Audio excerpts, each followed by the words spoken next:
Hello, everyone, and welcome to another fabulous episode of the Gridiron Glory here with Will and Tad. We preview all 32 teams. We have one last AFC video here to put out here with the defending AFC champions, the Kansas City Chiefs, led by Patrick Mahomes at quarterback. He had a bit of a down year by his standards last year, statistically speaking, at least. So the question is, can he get back to the level of play that he believes he can? Can his receivers step up a bit? I know they had some injuries and issues last year with Rashee Rice, and now they're also integrating Hollywood Brown into the offense a bit more. So I think there's some potential there. But with Patrick Mahomes, we know what he is, we know what he's done in the past, arguably one of the more clutch playoff quarterbacks that we've seen. So, kind of the opposite of what we've spoken about in the last video with Justin Herbert. Patrick Mahomes is a guy that he always rises to the occasion in the playoffs more often than not, especially at least in the AFC half of the playoffs. I mean, so last year we saw what happened in the Super Bowl, of course. And Will, I'd like to ask you what your take on that Super Bowl performance was. It's a Super Bowl performance that I promise you Patrick Mahomes has thought about every single day since that day. And, given the guy that he is, he's going to go back out there in preseason and training camp. And even right now in this moment, he's working with his receivers, working with his offensive line, watching film. And he's going to do everything he can to go back out there and get to the AFC championship, get to the Super Bowl. Make no question, make no doubt about that. Like, I mean, just the elite mentality that he brings to the table game after game, moment after moment. Um, but if anything, that Super Bowl just proved that he is human. So, um, Yes. I mean, as iconic as we make him out to be, and some people were starting to question whether or not he might not be from the planet Earth or a superhero per se. But no, the fact is that he is a human being, and it's a loss that you learn from. You got to learn from it, and that's exactly what I feel like he's going to go out there and do this season. Yes. Definitely a very strong take there.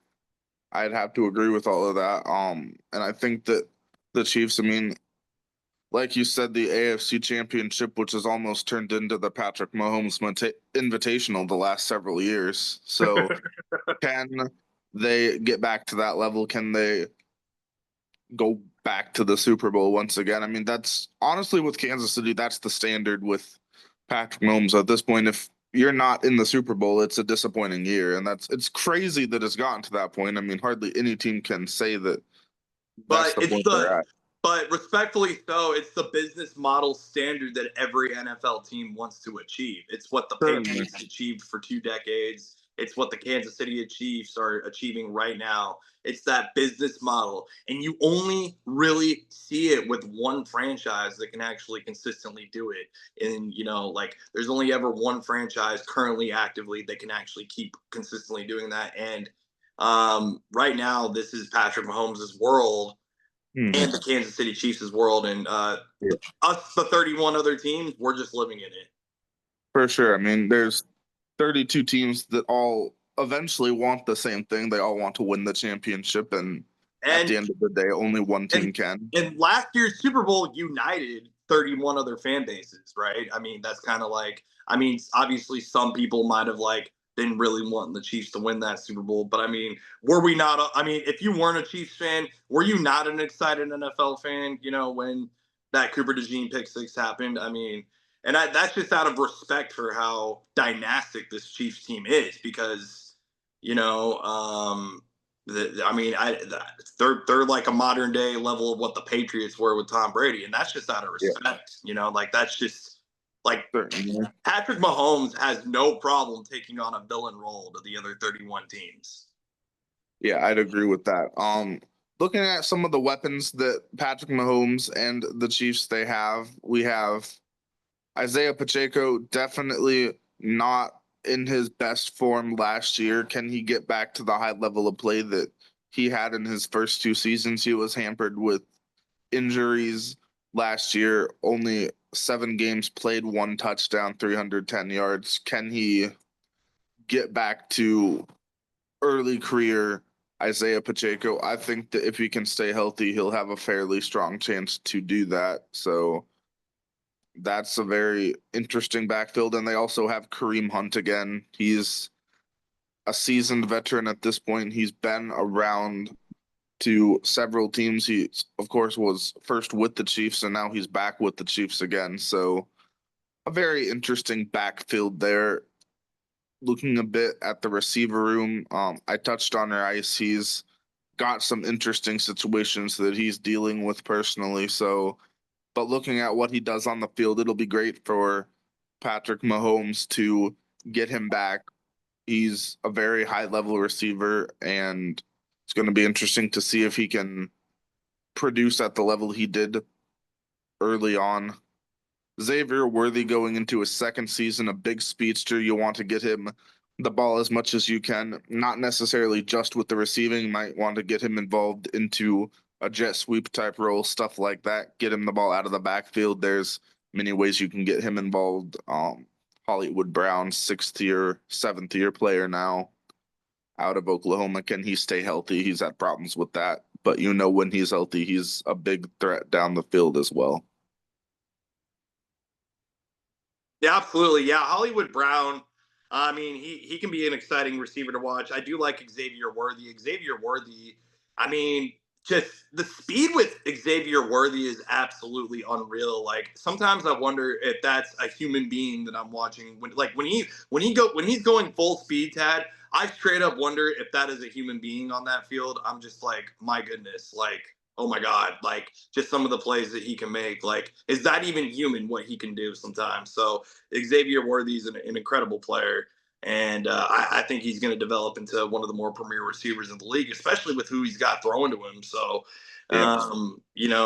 Xavier Worthy, tremendous talent. Tremendous talent there. Of course, we know what the situation is with the tight end room. Travis Kelce, seasoned veteran, not in his athletic prime at this point, but still a very strong player, still a top 10 tight end in the league. And when the moment calls for him to do the job's going to get done. He's the kind of guy that can just find a way to get open, and he and Mahomes, they just have one of the best, like, in terms of like just being able to connect, like they can almost read each other's minds. And Yeah.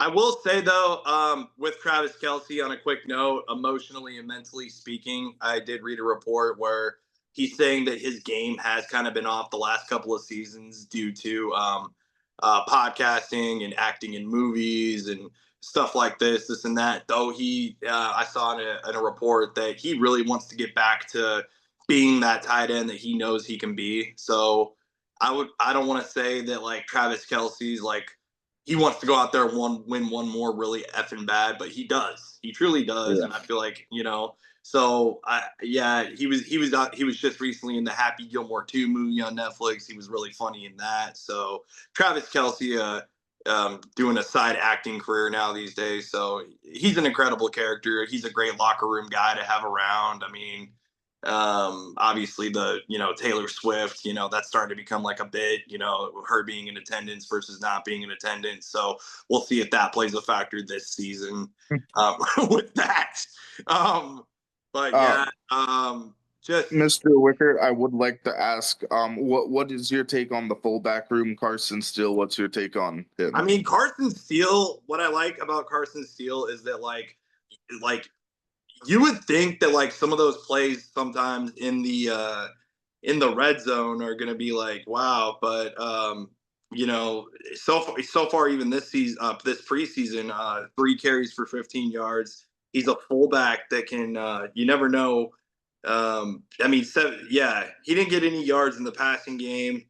It seems to me he got a tackle on defense last year, so that might have been on like a pick six. So you maybe actually want to see Carson Steele get involved a little bit more as a fullback. But yeah, rushing wise, you would like to have seen a touchdown or two. 3 fumbles. I'm not gonna lie. 3 fumbles for Carson Steele. Yeah, you hate to see that for a fullback, honestly. Yeah, Not gonna lie. definitely don't want your fullback to be turning the ball over that much. That's certainly a fair take. And then, of course, you do want to get the touchdowns up a bit. So, a very strong fullback report by Mr. Wicker. Let's talk a little bit on the offensive line. I know the big thing there is they draft Josh Josh Simmons. So I'll Simmons. give you a chance there to talk a bit on the offensive line as well. Yeah, the offensive line does apparently rank number 20th on PFF. They are saying you get free agent acquisition Jalen Moore and obviously first round rookie pick Josh Simmons out of Ohio State. Josh Simmons is going to be taking on a really big role going into that starting left tackle spot. So, it's kind of a big thing there, mentally and emotionally speaking for Josh Simmons. Like, hey, congratulations, you just won the national championship at Ohio State. Now go be Patrick Mahomes' left tackle on NFL grass, and you've never done that before. Here you go. So a big ask, a really big ask for Josh Simmons, and what's going to be a very tough, competitive. Dad, make no question about it. The AFC West games are going to be dogfights. And so that's going to be a tough ask for Mr. Josh Simmons to go out there and really be a leader for that offensive line. We are big on their center as well. Yeah, we're big on the center as well. Creed Humphrey, now 4th-year player out of Oklahoma. So he does his job incredibly well protecting Patrick Mahomes there up front, and you're going to have to create holes for Isaiah Pacheco and everything. Trey Smith. So yeah, the offensive line right now does kind of rank more in the mid to lower tier, but they went out, they addressed that in the draft. And I mean, another thing too we have to realize is that this Chiefs team has been playing in lots of playoff games the last few seasons. And you got to figure those playoff games add up to like almost another season or two for some of these offensive linemen. So that is another factor that goes into being a dynastic team is the turnover rate on the offensive line is gonna maybe be a little bit more expedited. I know that Tom Brady definitely went through his fair share of rotationed offensive lines in his playing days. So that's just kind of the price Yeah. of being a great quarterback. As for me, I'm kind of interested in what happens at the left guard position with 4th-year player Mike Caliendo and 2nd-year player Kingsley Sumatraia. That's going to be a very interesting battle there to see who gets the majority of the snaps there. They really need somebody in that position to step up and bolster the left side of the line. I think that's going to be a key. And I mean, obviously, like you said, Humphrey, very good at what he does. PFF ranked him number 1 last year. So we'll see how he does. He's played at a high level. A very, I mean, we, like you said, there's some question marks on the offensive line, and I just want to see how that goes. Obviously, a big job to keep Mahomes safe. Yeah, a very big job indeed. So Um, yeah, Transitioning over to the defense, obviously the face of the defensive side of the ball is Chris Jones, the defensive lineman. He's been an incredible player. He's been through it all with Mahomes and the Chiefs. They've had a great run, and he's been the linchpin of that on defense for his career. So I think we're going to continue to see him playing at an elite level. I mean, there's so many great defensive players in this division, especially on the defensive line. So Chris Jones is just another one added on there. Where would you rank Chris Jones? yeah. I mean, Chris Jones is, in my opinion, definitely a top 15, 20 defensive player in the league. NFL player, top 50. I mean, he's an incredible talent. He brings tremendous leadership up front.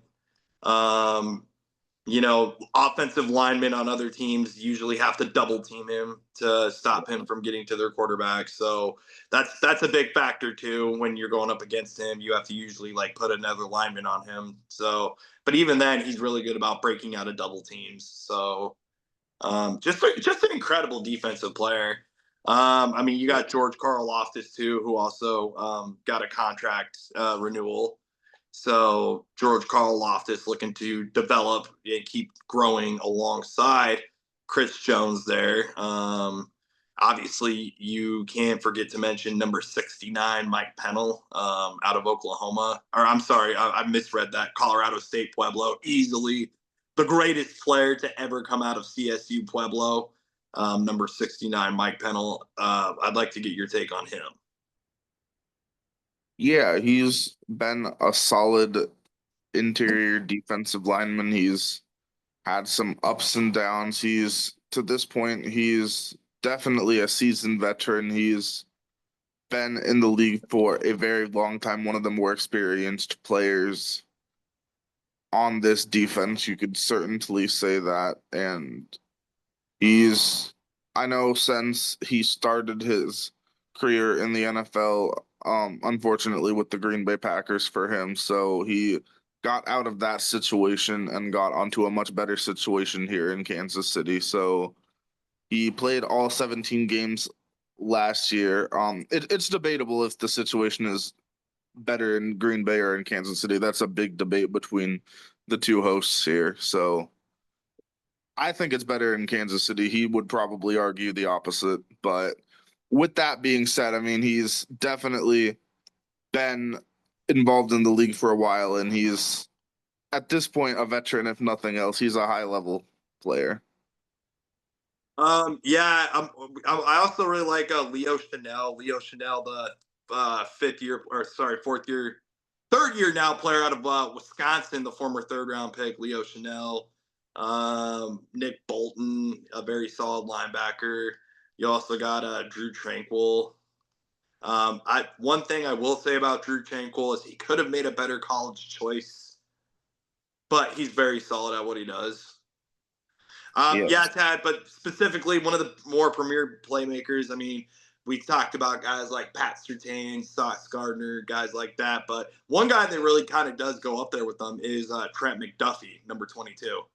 Yeah, certainly Trent McDuffie, a very strong cornerback. He's been up there for a while, and I would have to rank him myself amongst the top 10 cornerbacks in the league without question.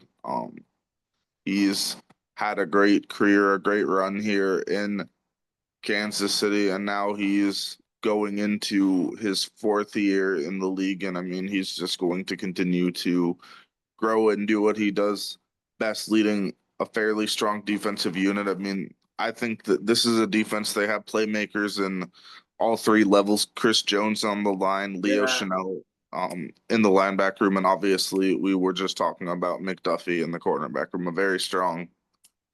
So yeah, that seems to be what they're pretty much going to run on their base defense, but on their nickel defense, yeah, you got an edge defensive rusher, Mike Dana. He's also very solid. You got we mentioned McDuffie. He'll still be lined up in the nickel. But also, yeah, looks like another nickel CB that they're going to run is Jalen Watson, former seventh round pick there. So we'll look for Jalen Watson to hopefully keep developing. He got a bit of snaps last year, so yeah, Jalen Watson, Shamari Connor, the strong safety when they're in that set. Hmm. So I mean that's kind of the thing. I mean, we look at the depth chart and everything, but they do run like different sets of defense. So Sure. Brian Cook as well. He's also a really good safety. So I mean, well, I don't know. He's an above average safety for sure. So Yeah. yeah, um, Looking a bit at the coaching situation here in Kansas City, obviously they're led by Andy Reid, one of the premier head coaches in the league, certainly has a lot of experience with first the Eagles and now as well with the Chiefs. I mean, he's one of the architects of this team that's been very successful the past several years. So He's very strong at what he does. Very interesting to see Matt Nagy as their offensive coordinator. This is his fifth year Um, as the sorry, team's OC. sorry, real quick. I would just like to say I would say Andy Reid amongst head coaches all time is an elite head coach. Definitely, when it's all said and done, he's going to be in the Hall of Fame for sure as a head coach. As far as like, greatest of all time, you probably have to stop at Belichick, but he's right up there with guys like that. Andy Reid and a tremendous head coach in what's going to be a very well coached AFC West. Yes, like you said, one of the best divisions in terms of coaching. I'd certainly have to agree with that. Looking at Matt Nagy, he's a very quality. He's been good at what he does in the offensive coordinator role since leaving Chicago. He's had a good run in KC, and I think he's fairly solid. He's got a strong offense to work with, and then you got Steve Spagnuolo, the defensive coordinator. Um, and like I said, they've got weapons on all levels of their defense, and this is his seventh season. I mean, I think we're just going to continue to see more of the same out of the coaching staff. And now, if you want to talk some about the special teams, I'll give you a chance to do that.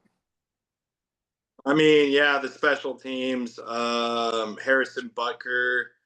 I mean, he's a very solid kicker, obviously one of the more premier fantasy kickers as well. He's definitely a veteran. Matt Araiza, the punter. We're probably not going to be seeing too much of Matt Araiza on the field. If you see Matt Araiza on the field, like it's just a disappointment in the eyes of Chiefs fans, especially there at Arrowhead that went to go see them play. Yeah. Looks like the returner is going to be Nico Remigio out of Fresno State. Looks like he's an undrafted rookie out of Fresno State. So that should be exciting there. But Tad, if the Kansas City Chiefs start to get back to the AFC Championship, go the distance, achieve everlasting glory, you talk about legacy moments, legacy catches, legacy drives. But who will be that guy that perhaps might have to be delivering a legacy snap in a big moment? Yeah, I mean, James Winchester, the long snapper, this is a player that's been through a lot of winning here with the Kansas City Chiefs. He's had some big snaps in his life. He is three times he snapped for a Super Bowl champion level team that went the distance and has achieved that glory, and now he is looking to do it again. He was undrafted way back in 2013, so he's been in the league a while, one of the more tenured players in the league, and he's been with the Chiefs ever since 2015 when he signed with them, and now he's probably getting to a point in his career where he's winding down his career. He signed a 1 year extension in 2024, so it seems like he's not under contract next year. So this might be potentially, if he doesn't resign, this might be one last ride for Matt Winchester. So what a way to spend your career, and I'm very interested to see just how things go there. Yeah, I mean the Chiefs. I mean the thing is they're going to be there and everything. They've prepped for it time and time again. They know exactly what they need to do to get to the AFC Championship. They know everything they need to do. So unless another team can figure it out and knock them out, expect them to be there. I will humbly say, like, I expect the Chiefs to make the playoffs, but I think the Broncos will have a good regular season. It'll be really the Broncos and Chiefs matchups will be insane to watch. Same with the Chargers versus the Chiefs. Those AFC West matchups are going to be insane, but I will still go ahead and predict for Kansas City in the regular season to finish anywhere from 9 to 16 wins.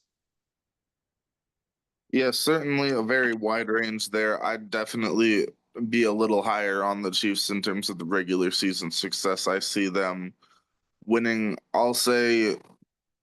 I might say 12 to 15 wins for Kansas City. I see them being a team that, I mean, they win in the regular season. They've done that for years, and I really don't see a reason to change that prediction. So thank you all for watching our Gridiron Glory here with Will and Tad. Please continue to like, subscribe, follow our content, experience some exclusive long snapper report, fullback report, even reports on holders. So thank you all for following our content, and please continue.